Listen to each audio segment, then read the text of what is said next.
Hi, everyone. Hello, hello. Hi. I just realized that the meeting calendar invite said 4:15, but I had planned for it to be 4 o'clock. So Oh, I we can see. just get started at 4 and I think, and then we're being recorded. So, yeah, I feel sorry. I feel bad for that. I did not even notice. Oh, no, I did. No, it's right. Okay. I figured, never mind. I was clicking the wrong thing. It's okay. You're We trying to are make it good. perfect. I Oh, understand. phew. Yeah. Okay. I was like, oh no, I'm multitasking. I didn't do this right. But no, we're Yeah. good. Okay. How Yep. are you both doing? Doing well. I imagine Good. Amy's the same. We got here on time. Yes, you got here on time. You made it. Yes. Okay. I'm going Yeah. to check my Instagram messages just to make sure no No one's worries. Take having your time. difficulty getting in. Okay. And yeah, I would love to know where you're calling in from, if you don't mind letting me know in the chat or unmuting. Sure, no problem. I'll go first since I'm muted at the moment. Yes. I'm from Southern California, Orange County specifically. Oh, fun. Oh, nice. Yes. The Arthritis Foundation has a monthly support group. Oh, I did not know that. Thanks for Yeah, letting me know. yeah, that's good to know. Yeah. Okay, I'm just gonna disable the waiting room so everyone gets in automatically. Hello, Ashley's back. I saw her last time. Admit. Okay. Welcome, everyone. Hi there. Hi, how are you, Megan? Or Melissa, whoever it was that said hi, Amy. Amy, yeah. Hi. I'm tuning in from a small town near Ottawa, Ontario, Canada. Oh, great. And what about you, Megan and Melissa and Ashley? Sorry, were you asking where we're where from? are you? Yeah. Or where are you currently? I'm in Winnipeg, Manitoba, Canada. Oh, okay. Yeah. Couple Canadians. That's great. I know, Ashley, I met you last time. You're in upstate New York, right? Yes, I'm in Buffalo. Nice. Oh my gosh, I'm so sorry. I literally just registered. You sent me that message in Instagram, and then I went to it, and it like when I like post, like replied. Yeah. I replied to something, and I went to click it. I thought it was the actual Zoom link, and it's like register here, and I'm like, oh no. Oh, that's okay. That's okay. Yeah. But Yeah. You got it. I know. You know what? They say don't put too many links in a message and it confused. I've confused myself, but I couldn't, for some reason, I couldn't resist putting two different links. So let me see. Oh, okay, good. I just wanted to check because last time there was somebody who couldn't get in the Zoom. So I'm just checking my email super quick, but yeah, no worries. This is the right link to obviously because you're here. But awesome. I am in the Seattle, Washington area, so West Coast. So Andy and I are the West Coasters in this group currently. And I'm not sure if I'm such a typical American that I can't remember where all the cities in Canada are. Like I know Vancouver because it's only 2 hours away from me, and then Toronto is definitely East Coast time zone, Eastern time zone, right? But I can't remember what time zone y'all are in. Is it dinner time for you? Amy and Megan. Okay, sorry about that.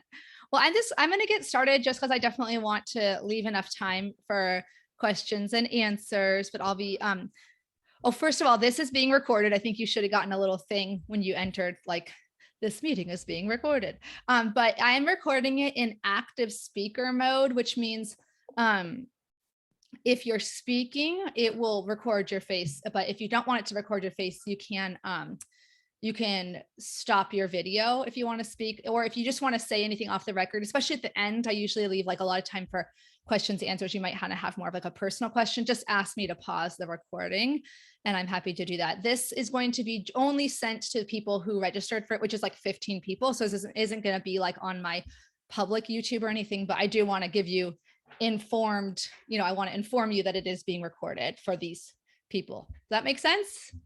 Any burning questions before I start with a little overview of Rheum to Thrive? Okay, this is the Rheum to Thrive information session, in case anyone's like, oh, I thought this was a cooking class or something. So this is what this link is for. So I am Cheryl, and you are in the right place if you or someone you love have a rheumatic disease like rheumatoid arthritis or psoriatic arthritis, ankylosing spondylitis, anything that would cause you to have to see a rheumatologist essentially.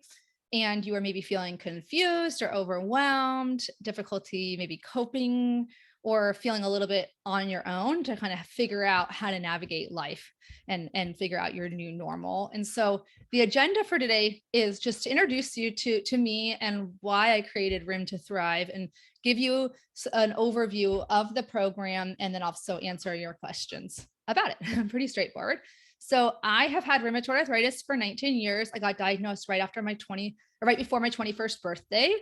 And I also 6 years later got a master's in occupational therapy, and I'm also a mom. So those are all things I like talking about. People always have questions about, what was it like being pregnant and all that stuff. But I created Arthritis Life and a self-paced course called RA Roadmap and the Rheum to Thrive program, just to really fill, and I'll explain this more in a little bit, but some gaps I saw in like the support that patients get with these conditions. And so I've kind of taken it upon myself to be a patient educator. There are like official health educators in like the diabetes space and other places, but there's no real official program that I know of for people to be arthritis educators. So I just decided to do it to myself. So, I created Rheum to Thrive because, again, I saw this problem that basically people are being diagnosed and then being told, okay, here, figure this out. Here's a pamphlet. Like, if you're lucky, you get a pamphlet. Actually, let me know if you did in the chat or didn't get a pamphlet, because I made a funny video about just getting the pamphlet. And then a lot of people were like, I didn't even get a pamphlet. I just was like, okay, here, your life is different now. Come back in 3 months. And it's a little bit, to me, sad, that you're not given more education and support. Okay, so Andy got the pamphlet. Felicity did not get the pamphlet. Melissa did not even get the pamphlet. Oh my goodness. Okay. Yeah, I'm sorry if you didn't get the pamphlet. Jeepers.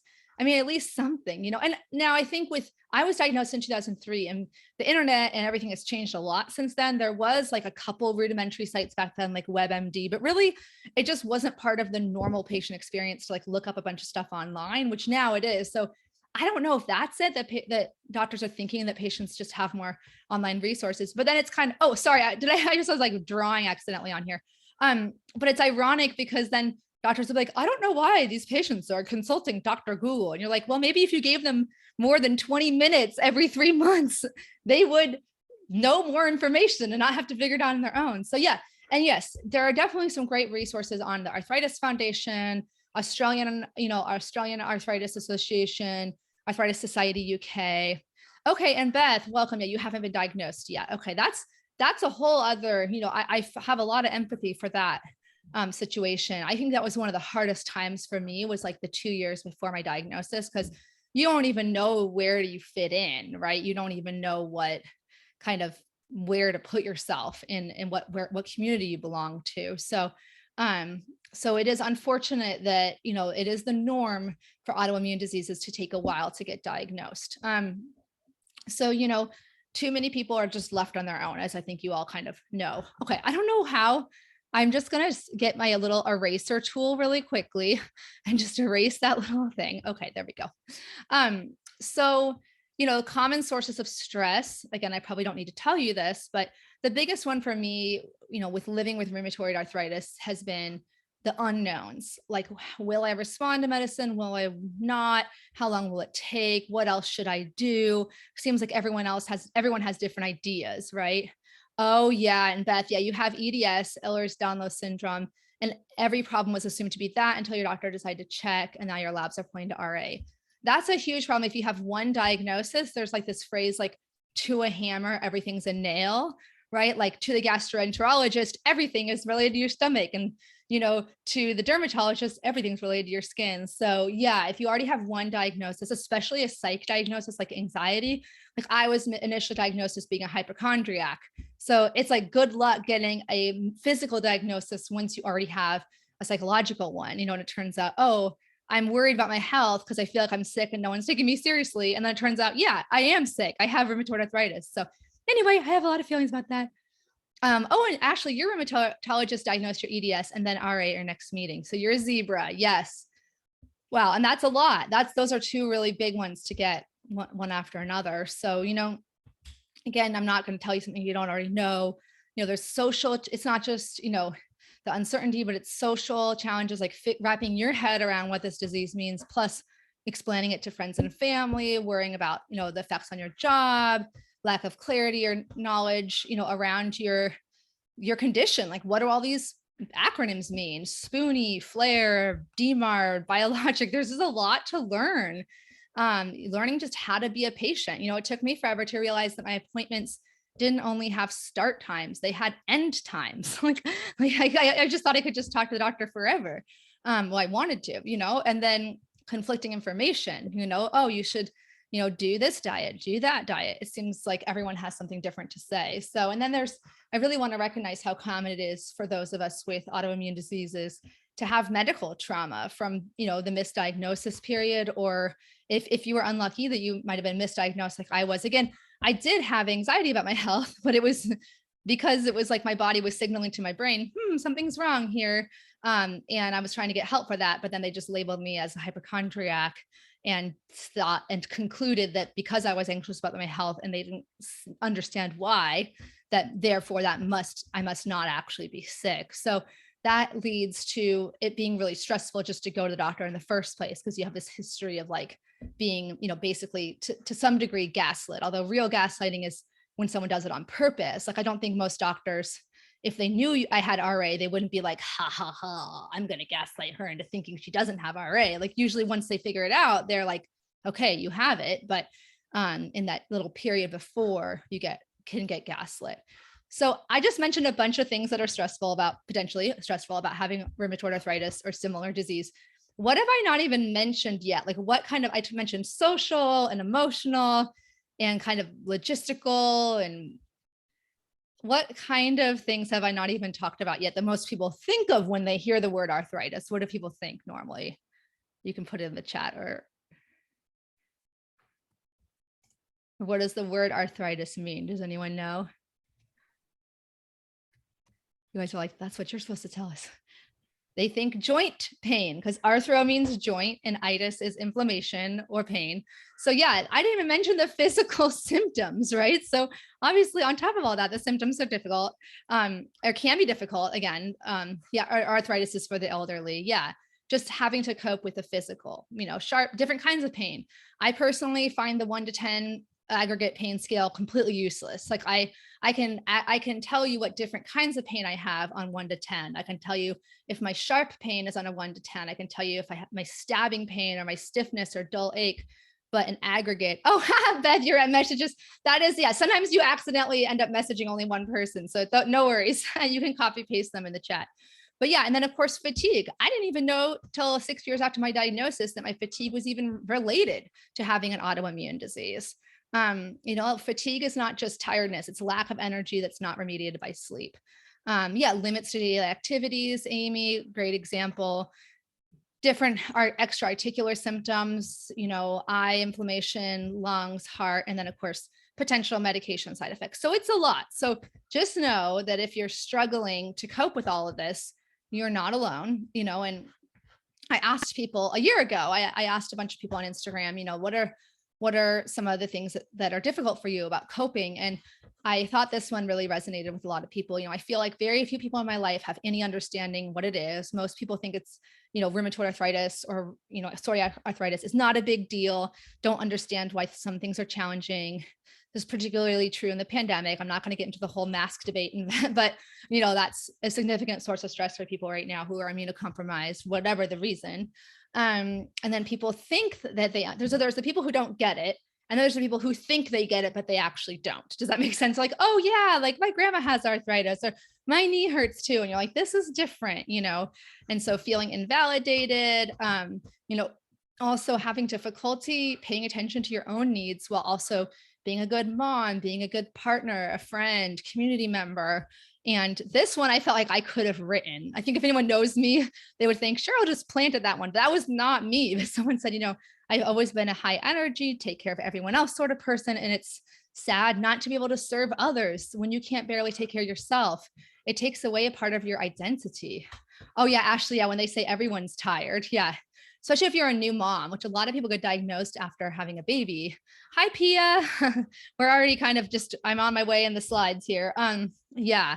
And sometimes people are trying to relate to you and trying to empathize, but it can end up feeling invalidating. So, and it's really hard if you're the one that is used to being the one that's the helper, having to then learn how to ask for help. So, you know, and I mean, I'm not just cherry picking examples. Like this is verified. The fact that so many people with rheumatoid arthritis and other rheumatic diseases are feeling this way is like verified by lots of, you know, research. For example, the 2015 study from the European League Against Rheumatism, which has recently been renamed, but they had recommendations for patient education for people with inflammatory arthritis, which that's a stand-in for, you know, psoriatic, ankylosing spondylitis, rheumatoid, lupus. You know, patients' levels of knowledge about the disease are low to moderate, and they had received insufficient information. I'm like, yes, this has been a problem for 7 years. Like, so sorry, I'm like Chicken Little. This guy is falling here. Patients with inflammatory arthritis want to be recognized as more than their disease, to be enabled to use their own resources and re-engage in previously abandoned activities. Does that kind of resonate with anyone else? I feel like that really resonates with a lot of people I connect with on social media, at least. So you deserve better, which is why I'm doing what I'm doing. And so, you know, and it depends on your personality type. You know, I do have a self-paced online course that does kind of teach you, it's kind of like I'm guiding you through a lot of these principles, but a lot of people really enjoy doing it in a supportive community atmosphere. And that's what Room to Thrive is. So really my goal, and again, don't worry, I'm going to leave a lot of time at the end for Q&As, but you can also ask questions as we go along in the chat. But my goal is to teach you, you know, the evidence-based tools to manage symptoms and cope and improve your quality of life. And you'll notice I don't use a lot of words that some other people in the autoimmune space use, like cure or heal, or and that's because it's really important for me to really give you what's most verified by the latest scientific evidence. That doesn't mean that I think that only things that are evidence-based are helpful. As a patient, I'm kind of like, I have a little framework that I actually teach in the program where it's like, okay, how much time and energy does this thing cost? Let's say it's taking a fish oil supplement. You know, there is a little bit of data on it, not the best data, but not the worst. It's not that expensive. It's not that difficult. Yeah, why not take it? Or versus something that might be like really experimental, like a supplement or like a program that costs like thousands of dollars, that, then, you know, it relates. You have to think about what are the things that you're putting your time and money into that are, and you want to, for me, at least when in the beginning of the disease, put your energy towards the things that are most likely to give you, you know, the outcome that you want, which is, for most people, it's improving the quality of life. And a lot of times we assume that you have to get your disease totally under control or beat arthritis or make it go away before you have a good quality of life. And actually, sorry, I'm going on like 5 tangents here, but another thing that I really focus on is actually, you know, hardly anyone gets to have like perfect health, right? Like there are some people who do, but we can always try to say, okay, even if I have some pain, some stiffness, some inflammation, what can I do in this moment to have a life that I love, to have experienced joy, and to, you know, to connect to what's important to me? That's just as important as saying, okay, I'm going to like try to reduce my symptoms. So that's part of the program. And then we also have a community to support you. And that's other people in the group, and then kind of help you get out of that stage of overwhelm and fear and into a stage of, okay, like I'm not going to say after 6 months, you're going to be like 100%, like I know all of my flare triggers and I know every single thing to do all the time, but you're going to feel like, at least everyone in the program so far, unless they're not telling me, has felt more like I can cope with I know more what I can do to feel better when I'm feeling crappy. And I know how to cope with that, the things that I can't control. I have a big focus on what can we control and what can we can't. A lot of people kind of assume that everything's under your control. And unfortunately, that's not true. Like sometimes there's a great book, if you haven't read it yet, called Fooled by Randomness.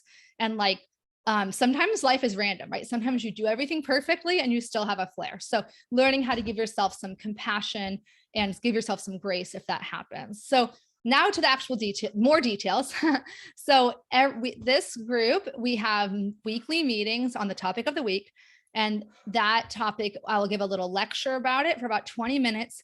And then I have time for Q&As about it. And then we have a facilitated group support session. And the reason the word facilitated is really important is that, you know, free for all support groups that aren't facilitated by somebody with any training, like the ones that kind of occur naturally on Facebook and stuff like that, it can almost be more detrimental sometimes if you don't have somebody that's kind of controlling the conversation and making sure to like put boundaries around things and making sure people are following a standard of conduct.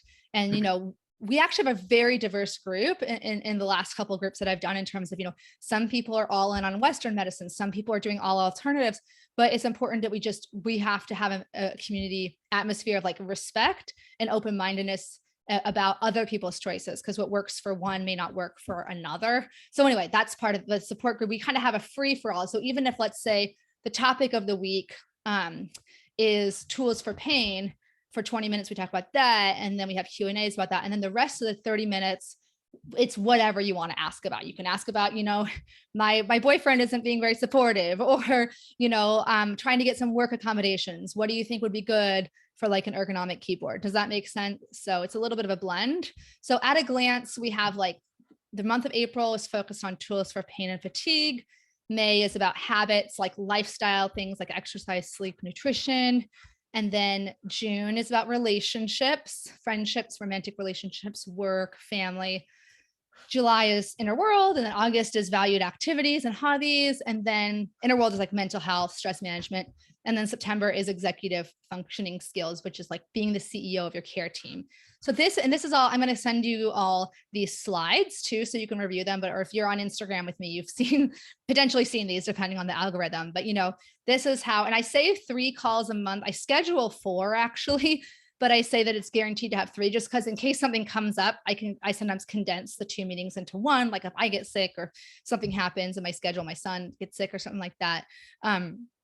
But this is kind of the curriculum in a weird way. It's kind of like a job orientation for the job of being a rheumatoid arthritis patient or other rheumatic disease patient. So we talk about pain, we talk about fatigue, and when we really talk about problem solving, because it's one thing to know what the tools are, it's another to actually be able to use them in your daily life. That was my straws falling off here. And then in May, we talk about, you know, habits, because habits is a big part of, you know, improving our quality of life, is knowing what are the habits we can adopt that help us, you know, be less likely to flare up and feel, you know, prevent fatigue, reduce fatigue. And so months 1 and 2, like April and May, kind of go together. But talk a little bit about nutrition, a little about exercise, a little about sleep. I mean, honestly, each one of these topics could be its own, like at least 3-month, if not 4 or 5-month class. So, I mean, if you are just like, again, part of, for me, my own integrity is like making sure that people who sign up for this, it's a good fit for them. So if you're like at the stage where actually I really want like an intensive all about nutrition, like I could recommend one of those to you. Like this is definitely like it's called self-management, but it's basically getting all the tools in your toolbox that you might need. And we talk about a little bit of everything, but it's not the deepest dive into like one thing, if that makes sense. That's why it's kind of like the job orientation. And then in June, we talk about, you know, how to explain rheumatic disease. We literally practice like giving your elevator speech for what is your condition, talk about how it affects your romantic relationships, friendships, ways to kind of frame those discussions and impacts, and then family and work as well. And then on July, that's okay. It is my favorite to talk about, you know, mental tools and coping, because it can be one of the most difficult things. But once you have some tools in your like kind of mindset toolbox, those help you in all areas of your life, right? Like I found when I learned about mindfulness and acceptance and commitment therapy, it made me more happy in my role as a mom. It made me happier at work, it made me feel more centered in all of my life and all my relationships, not just my role as like a chronic illness patient. So and we'll talk just overall about like building a coping toolbox for when things get hard. And then in August, we talk about, you know, valued activities. And like I said earlier, you know, okay, even if our condition maybe never gets to like full remission, or we never get to like back where we were before, like what can I still do? You know, what can I still do now? Can I try, you know, if I love writing, you know, could I write a little bit by hand and then do some on the computer, you know, little adaptations or life hacks. And just thinking back to like identifying like what are our actual values. Like I have this really cute live your values deck. Oh, sorry. It's like I have this blur background, and it's about like figuring out what do I value and kind of working backwards from that. And then the last month, September, talk about becoming the CEO of your care team, tracking symptoms, having good appointments, making difficult medical decisions, and then just feeling more empowered and less like you're at the mercy of your health team. So again, just to summarize, so you have 3 to 4 monthly calls, and I lead all the calls. They said I do sometimes bring in guest speakers, and all the calls are recorded, but similar to what I said earlier today, of those of you who came in later, this is recorded in speaker mode, which means if you do want to like unmute and ask something, your video will be on by default. But if you want to speak off the record, you can ask at any time. I will just pause the recording, and that's what I do in our meetings too. So if I keep the recordings as confidential as possible, but once something goes into the internet, there's no guarantee of confidentiality, just to be really clear on that. Like we have a private group page on Thinkific and a private page on Facebook, but someone could hack into either one of those technically, so that's something people, sometimes people have concerns about. So they want to speak off the record, but other people really like the idea of having the recording so that if they can't come live, they'll watch the recording later. And then, we have a private group on Facebook too, where you can keep connecting to people and forming those relationships. So I just have a few testimonials and FAQs. And then if anything is coming up as I'm talking, please put it in the chat. But, Suzanne said, no more spinning my wheels, over researching, overthinking. The tips are helpful for living well with autoimmune disease. And she enjoyed the close community atmosphere.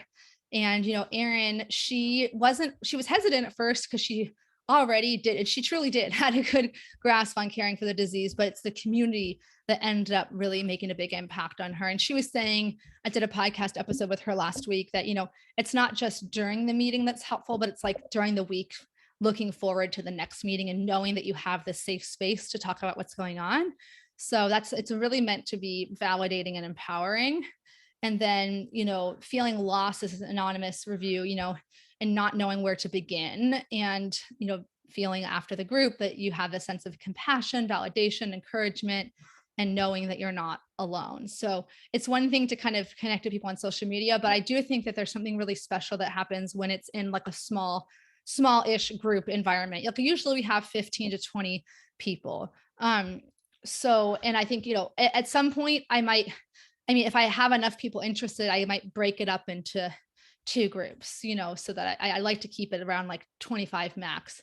But okay, so a couple other things. A lot of people are asking when are the meetings. Okay, this is a little bit confusing, but I have to start the program with a schedule, right? So you have it on your calendar. So historically, in all the programs I've done, Thursday afternoon/evening and Saturday mornings have consistently been the best times.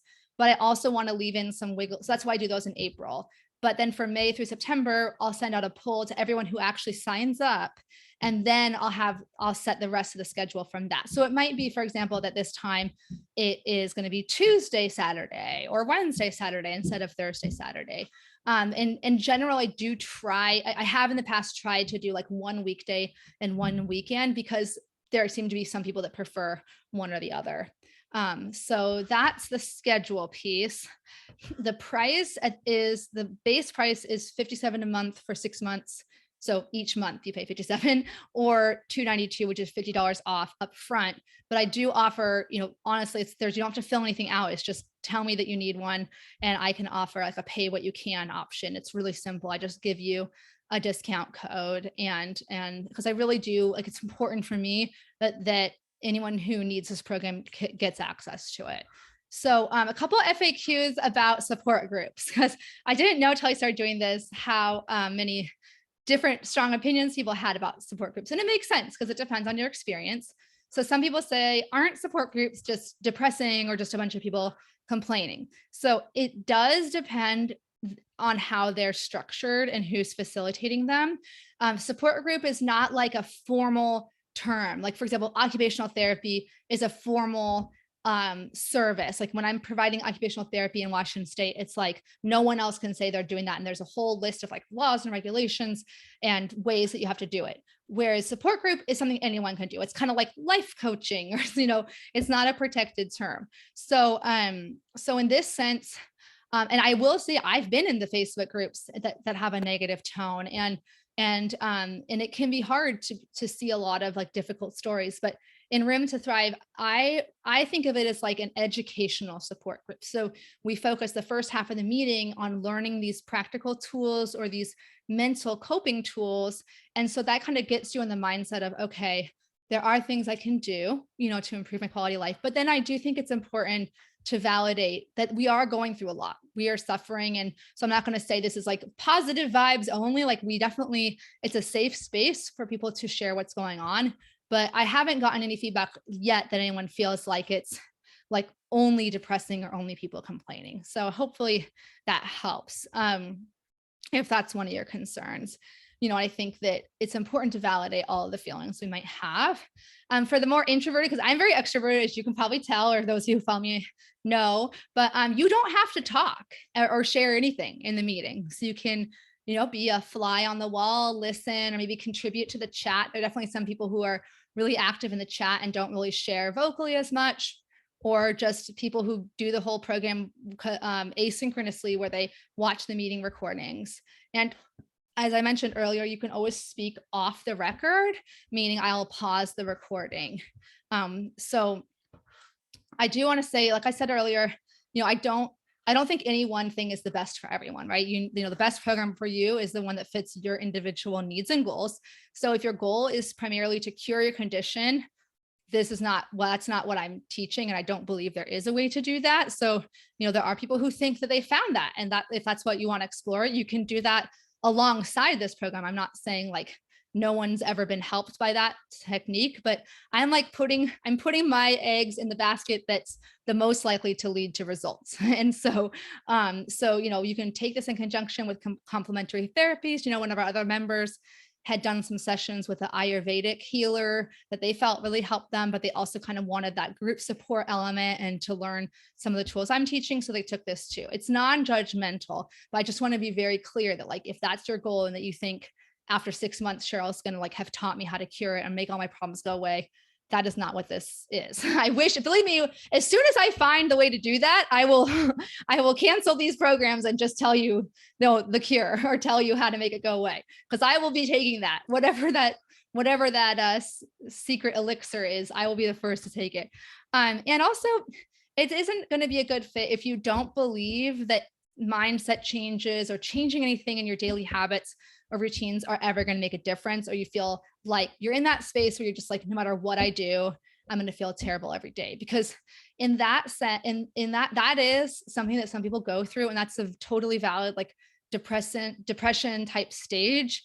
And I think if that's where you're at, I really encourage people to get one-on-one therapy from a licensed therapist, like a psychologist, licensed clinical social worker, counselor, somebody who can really, that's like beyond what this program can do. And if you don't believe anything you can do, if you're at that state where you don't believe anything you can do can help, then it's going to be difficult to engage in a program that's designed to give you tools to help, if that makes sense. So it might not be the best use of your time. Now, that said, you know, I'm a little bit of an optimist. So I try to be like a realist, like an optimistic realist. Like maybe if you're in that state and you do this in conjunction with therapy, it might open your mind to some options. But I just want to be clear that like, if I had the choice between doing this program or individual therapy for somebody in this depressive state of mind, that's really like really, really down, I would think therapy would be a better choice.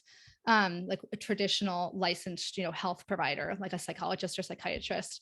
And then also, of course, if you just in general, you prefer to receive one-on-one support, this is a group setting. So should, you know, go, again, I could recommend, you know, how you can find someone in your area that might be able to provide more one-on-one. So it is a good fit for you if you do have one of these kinds of diseases.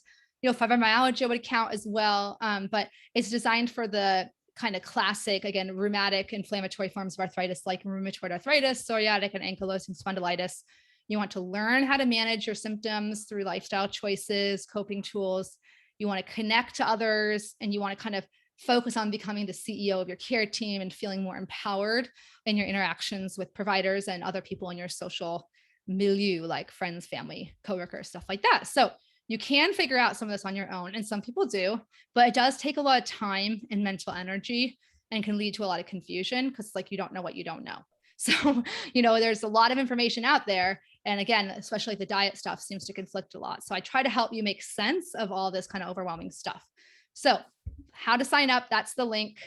And then I'm going to stop sharing so I can get to my, to put that link for you all in the chat. If you do want to see all the nitty gritty details about the program, but that's my official overview. So there weren't that many more questions after I was first talking. So what questions do you have?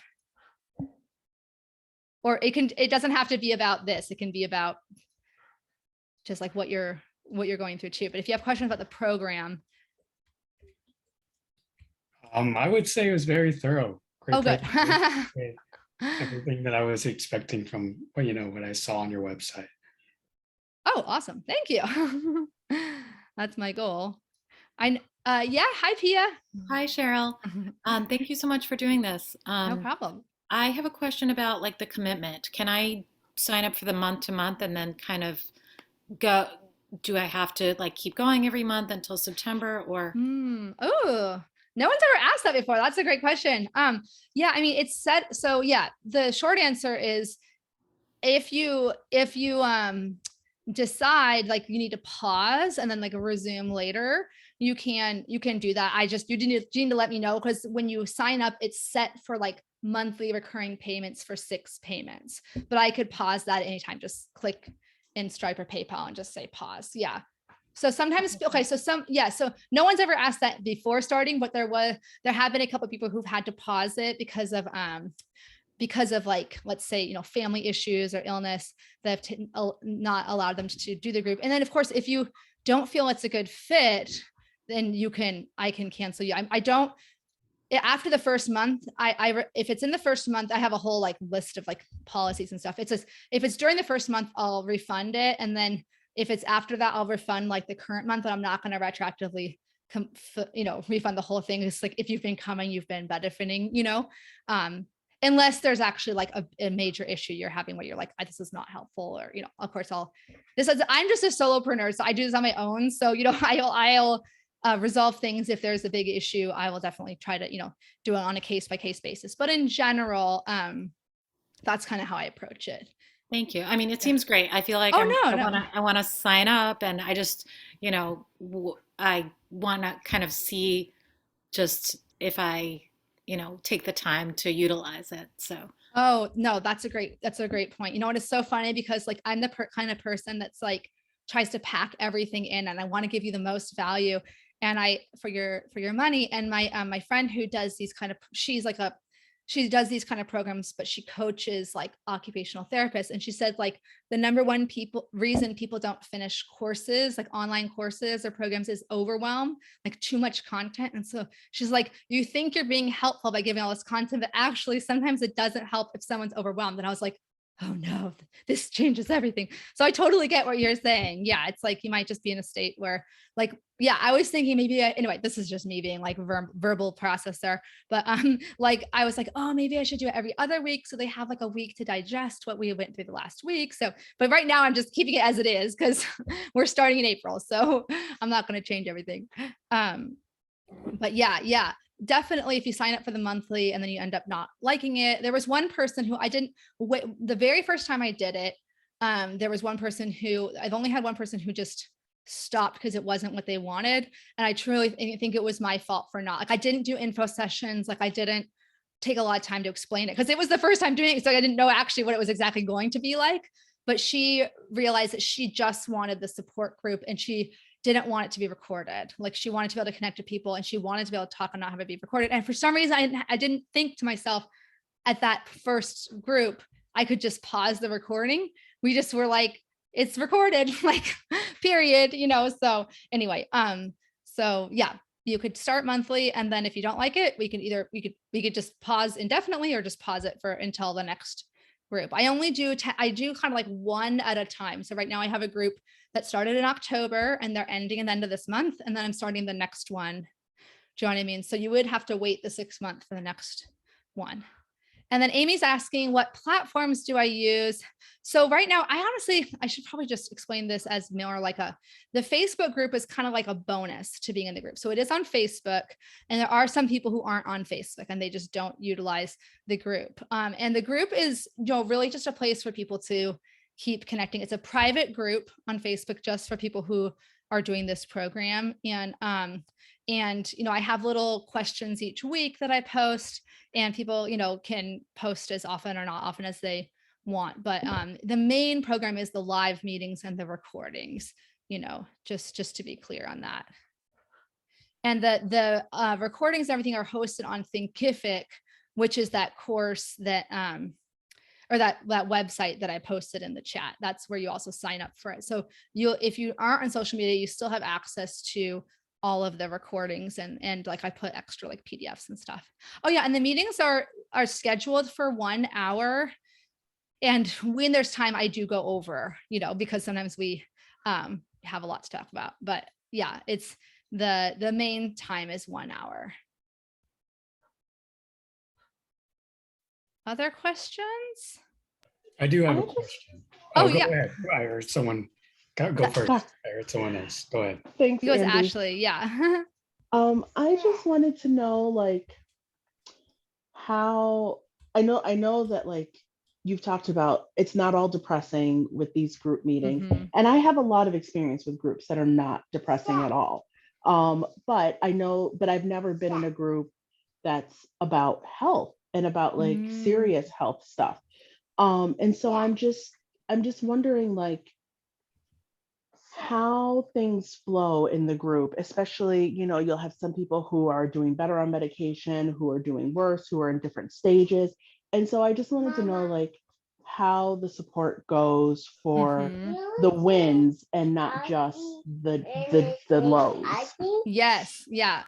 I love that question. So, it is a mix. And I will say certain meetings are much more, the support section does change depending on who has chosen to speak that week and what they're going through.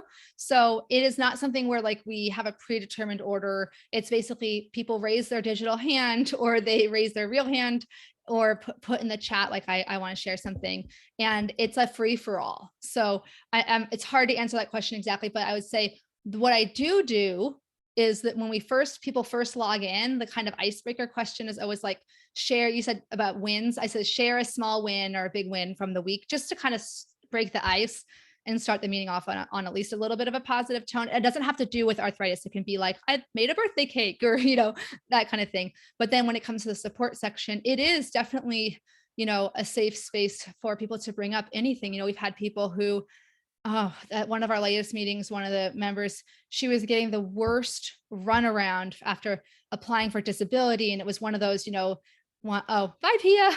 One of those, like, the right hand doesn't know what the left hand is doing. She calls this number, they tell her to call that number. She calls this number, and it's just such a terrible feeling to feel like your fate is in the hands of people who may not have your best interests at heart, or there's example. Like, I wish I could give you an example what it's like. It's like, we will go from talking about like hair, like I'm having a hard time putting my hair in a ponytail, to like talking about our internalized ableism and shame around using a cane at a grocery store. And then like, it's like all over, all over the place. So, but, and it's funny that, because there was one time when someone said, oh, I wanted to share something positive from the week, but I felt bad because I didn't want to seem like I was bragging because other people weren't having as good of a week. And so, I don't think there's like if I am doing my best I can to try to kind of hold space for both, like the positives, the wins, and then the negatives. And, I don't know if I get the balance perfect every time, but I did make a point to say to the whole group the next week, I want, like, it's okay to share, the wins. This isn't, the support section isn't just for working through, the challenges, is definitely for work, for celebrating both. Like, I just had somebody who, she had almost one of the worst rheumatologists I've ever heard of. He literally did a breast exam on her. Like, I have never heard of that. Like, I'm not going to say that's like, it's just really weird. And wasn't listening to her. And then she found a better one that spent 90 minutes with her. And she was like literally in tears. She was so relieved after finding like a really good rheumatologist. So we do hold space for that, but we also, does that make sense? So I wish I could have a more like straightforward answer. It's not super structured. I really just kind of give, I do try to give, if let's say there's two people whose hands are up and one of them has spoken more often, I'll definitely give precedence to the person who hasn't spoken, recently, try to give everyone a turn. But yeah, it really changes each week depending on who is talking and what they're going through. So does that kind of help? Yes, thank you. Yeah, no problem. And sometimes we'll say stuff like, or I'll say like, would it be more helpful for us to or are you looking for everyone else in the group to help you problem solve this problem?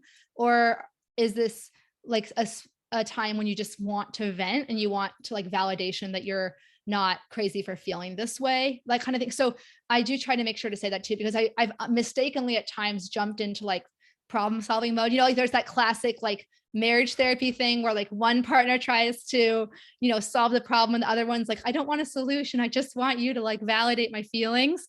That can happen in the group too. So, I try to say, okay, what's going to be most helpful. But yeah, there are times when people cry. There are times when people laugh. they're just, it's kind of a little bit of everything. And there's just a lot of people that feel, I think regardless of whether we're talking about, medications or about, romantic relationships or about stress about going to work with the mask mandate being lifted or something, whatnot, it's the common thread that people have is shame. They're shaming themselves. I shouldn't be feeling this way. And so sometimes just saying it out loud to the group, that's been one of the things that's surprised me the most is people say, and knowing and seeing that other people are like me too. I'm not, I'm not the only one that feels that way. That's one of the most helpful things. So just thought of that. I don't know, that's not part of your question, but hopefully that helps. Beth, in all honesty, is EDS with RA too complex for this format? I don't want to ask questions. Oh, no, please. I mean, I don't want to ask questions that only affect you and Ashley, for example. I think EDS is very underdiagnosed in the RA community. So I would imagine that even, let's say you both do it, there'll be more than just you two that has it. But, no, people ask questions. I mean, even though we are all united in having rheumatoid arthritis, our experiences are very different. Some people just got diagnosed. There was somebody who got diagnosed 2 months before starting the program.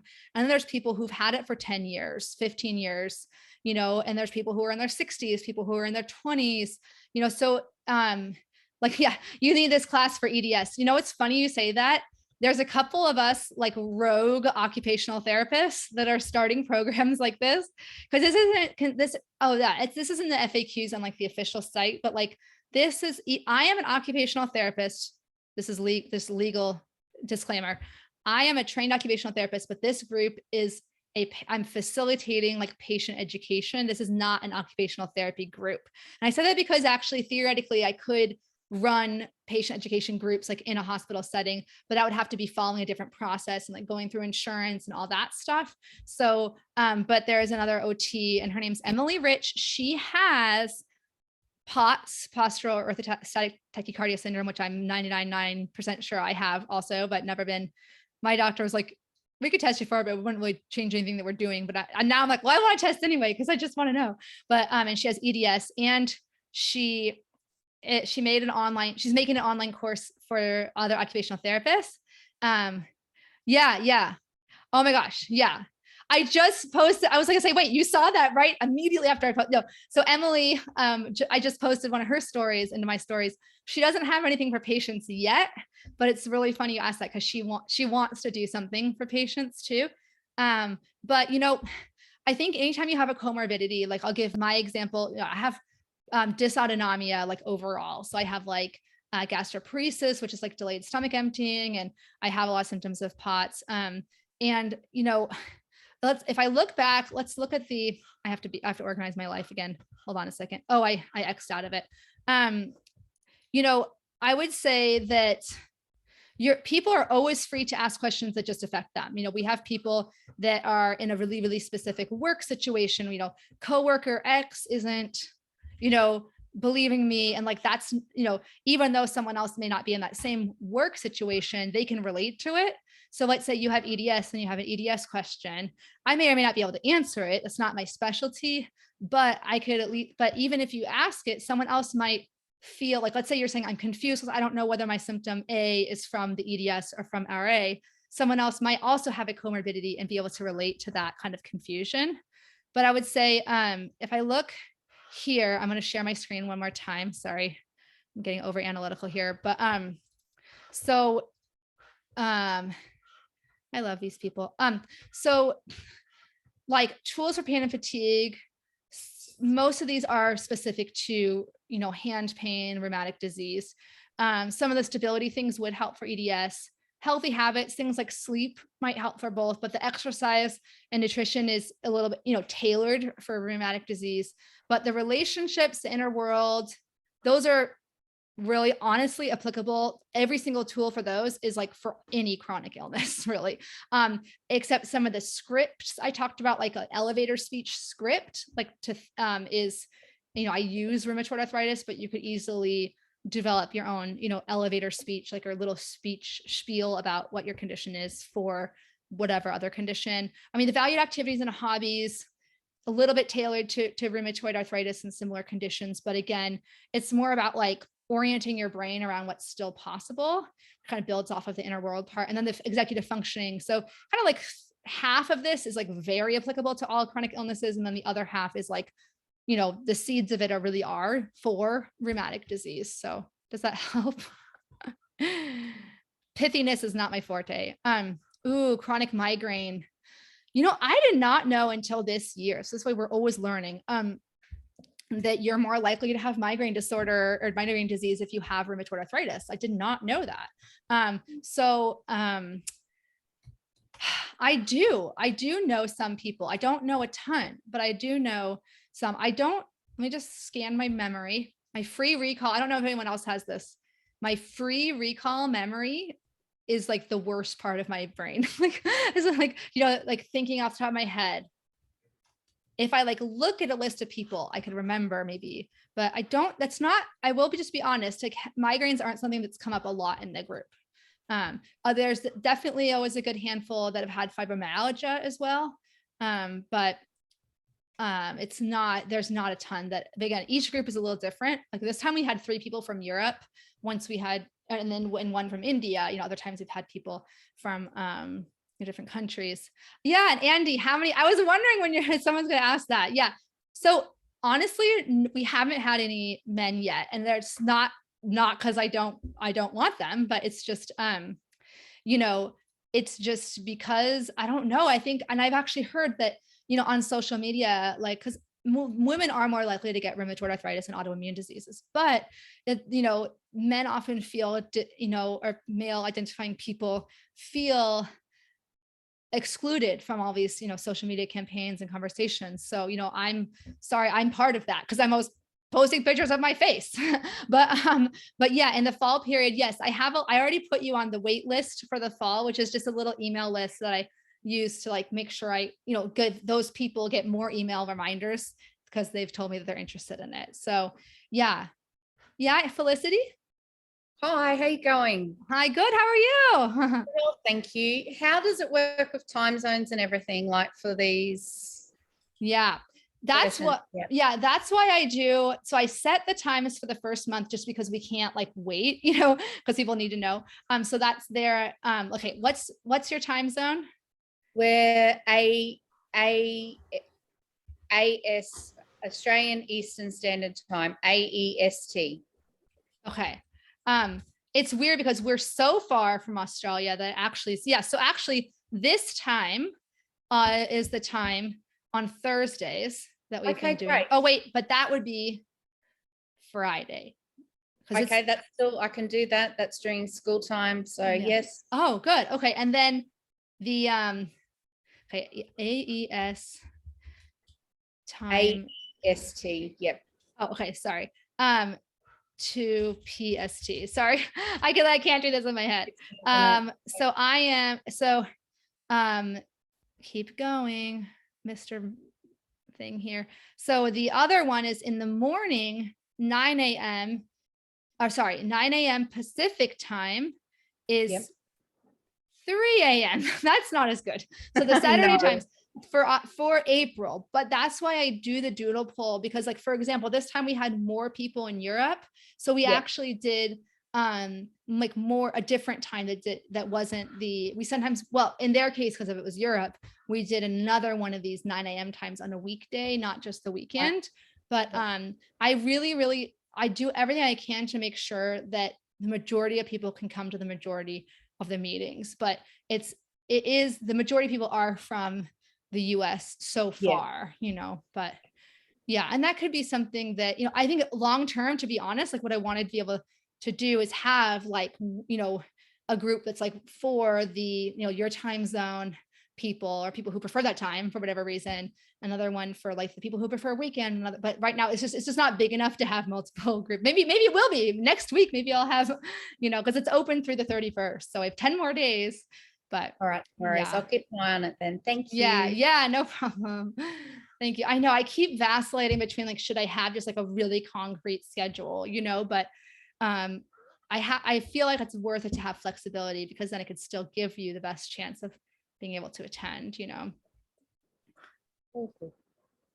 And then, okay, Ashley, you're trying to, oh yeah. And then, okay, yeah. So, and then Andy, just to be 100% clear, I will send an email reminder for the fall. Yeah. Oh yeah, thank you. It's just Yeah. for some clarity. Responsibilities are tight right now. I know Yeah. during fall and winter is when I could be able to schedule it in. Okay. Yeah, that's great. Yeah. Yeah, scheduling is definitely a thing. And last year I did 3 start times. I did a June or a July, an October, and then the April. And I found that July was the hardest one, because starting it during the summer in the United States, a lot of people had conflicts that they don't normally have during the regular like school year. And then it just, it just didn't seem to be as easy for people to come to the meetings. So that's why I said for this year, let's just do, spring, fall, US time. Anything else? Also be in the fall. Oh, okay, Melissa. Okay. And I'm trying to do a better job at, okay, Melissa Green. Oh, sorry, I'm seeing your last name. Yeah. Fall group. Okay. Put on wait list. And I'm sorry please don't ever be like shy. If I accidentally send you some more reminders about this group, just be like, can you take me off the reminder list for this group? I am going to send like a couple mass emails to my big email list, but, oh yeah. I know, Beth, all my questions are going to be, is this RA or EDS? Yeah. Oh, thank you, Megan.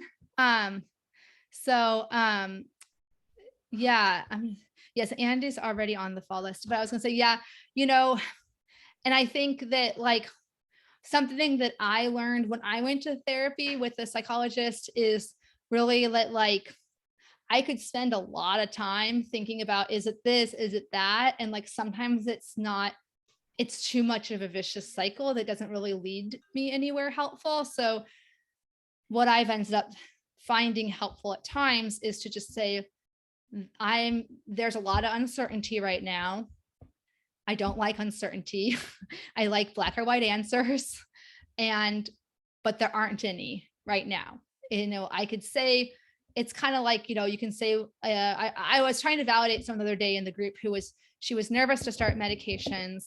And she's like, I know, Cheryl, you're always saying that like, you don't have any shame in starting medicines. And I was like, what does it mean that no one should have any fear to start medications? If you're, you are, it's totally fine to be, nervous and scared. And, I said, she was worried about side effects. And I said, it's true that you can comfort yourself by saying, 99% chance I won't experience a side effect, but you don't know until you take it, whether you're in that 1% or not. In the same way with RA or EDS, you could say this particular symptom is a 99% EDS, but in the back of your mind, there's always going to be, well, it could be RA. And like the one thing I would say that can be helpful when you're thinking that way is like, you are just one body, like one body system, mind, body, everything is interconnected. So like sometimes I would say, oh, is this like my anxiety? Like if I'm feeling lightheaded, is it my anxiety or is it like my postural orthostatic tachycardia syndrome? And it's like, well, it's probably just a little of both because it's like they're both in my same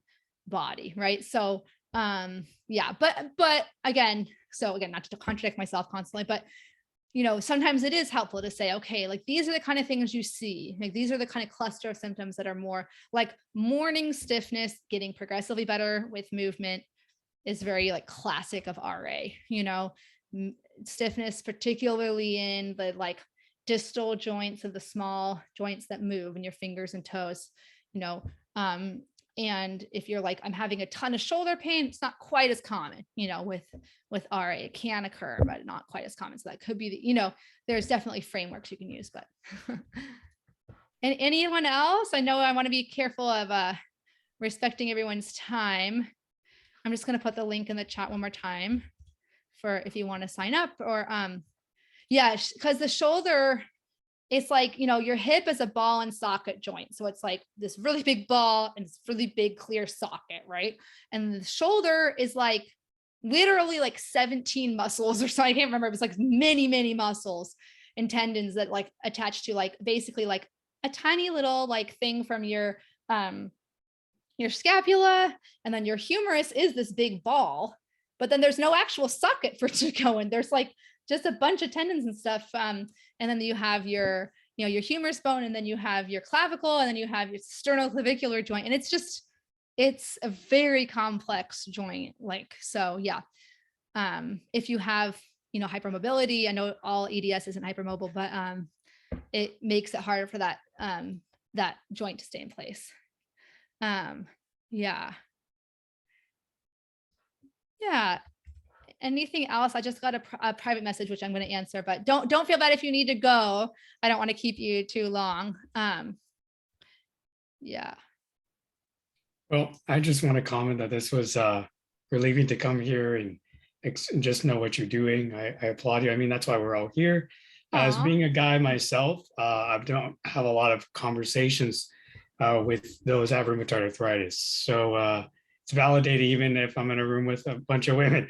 It's completely fine. It's about being empathetic and vulnerable. And it's really surprising that you shared that it's not any men have attended yet, because I know there's a bunch that are like me out there and they would die to have an opportunity like this. So it's encouraging to know that it's there. And so I'm looking forward to it in the fall. Yeah, I'm so thankful. And I think there's just a lot of stigmas, around the idea of a support group and mental health and being male. So,